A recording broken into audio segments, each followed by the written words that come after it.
Salut Sarah. Ça va? Ça va et toi? Ouais. On va parler tout de suite des 3 mots que tu as choisis pour te décrire. Est-ce que tu peux nous les donner, s'il te plaît? Femme, noire, drôle. Pourquoi tu as choisi femme? En fait, quand j'ai relu le mail, je me suis dit te décrire. Si je dois parler de moi, la première chose que je dis pour me décrire, c'est que je suis une femme. Enfin, si je dois le préciser. Noire, je pense que c'est important. Et drôle, histoire de dire un truc drôle. Histoire de détendre l'atmosphère. Mais si je pense que n'importe qui doit me décrire en 3 mots, je pense que c'est ce qui reviendra. Moi, j'ai été élevée par un homme et déjà, donc, tu nies toute ta partie féminine, alors que j'ai toujours été très précieuse. Ça, je l'ai toujours gardé, très coquette, très précieuse. Quand j'étais plus petite, parce qu'après, ça a changé. Vous m'avez connue, après, j'étais un peu plus thug et tout. Mais quand j'étais petite, j'avais toujours des petites robes, toujours des petites couettes bien coiffées, les ongles toujours propres, toujours nets. J'étais la goody shoes girl, quoi. Et donc, je pense que déjà, ça vient de là. Déjà, mon père, c'est pas on était des bonhommes, mais un peu on était des soldats. Franchement, on a été élevés un peu comme des soldats, quoi. C'était marche ou crève. Enfin, faut que ça file droit. Un exemple concret de ça, c'est que quand on faisait des bêtises, nous on devait faire des pompes. Ah ouais. Donc c'était pas la même chose. Donc je pense que le fait de reconnaître son corps et de se sentir femme, déjà à la base j'étais juste non genrée. Tu vois, je pense que mon père c'était un avant-gardiste. Nous on était non genrés. Oui, vous étiez dans un truc très cérébral, très intellectuel. Ouais. Pas du tout. Et après, à l'adolescence, c'était l'époque du hip-hop. Ouais. Donc là, on s'habillait comment? En thug.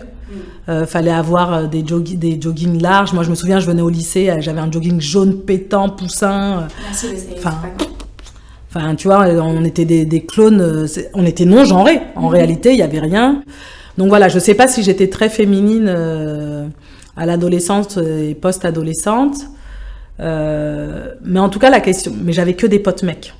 Mais parce que j'avais un caractère qui faisait que j'étais trop brute de décoffrage aussi pour m'entendre. Les filles, je les heurtais très vite. J'avais des copines.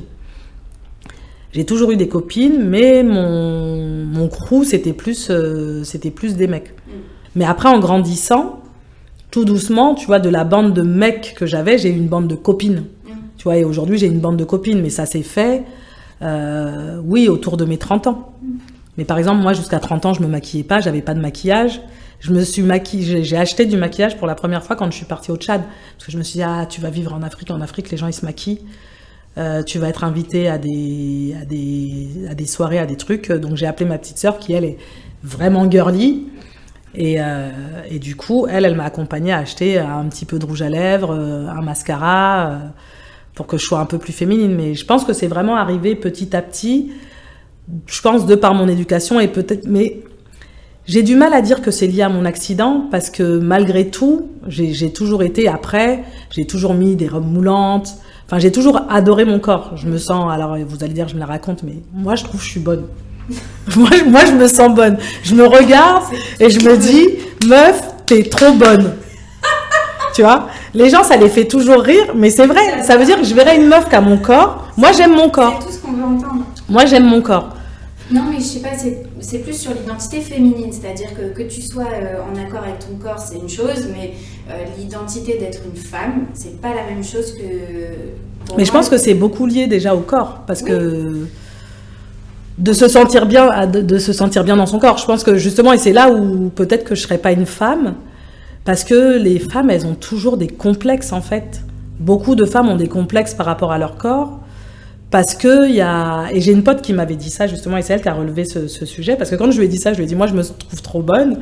Elle m'a dit, tu dois être la première femme qui se sent à l'aise avec son corps. Et je lui dis, mais en fait, vous avez été les magazines, c'est terrible. La télé, vous aviez des personnes en qui vous essayez de vous refléter. Quand tu es une femme noire, en réalité... grandi en France, t'as pas de référence. Non. Je me dis que ça a aidé aussi à pas me dire je suis trop grosse, faut que je fasse attention de maigrir. Après, j'ai une chance d'avoir un corps athlétique, d'avoir toujours fait du sport, de pas être gourmande. Mais du coup, j'ai jamais eu de problème de poids. Moi, c'était plus à l'inverse, mais des problèmes de poids. déjà, juste ça, juste cette notion de problème de poids. Ton poids, c'est ton poids. Enfin, l'essentiel, c'est que tu sois en bonne santé. Pour moi, c'est ça qui...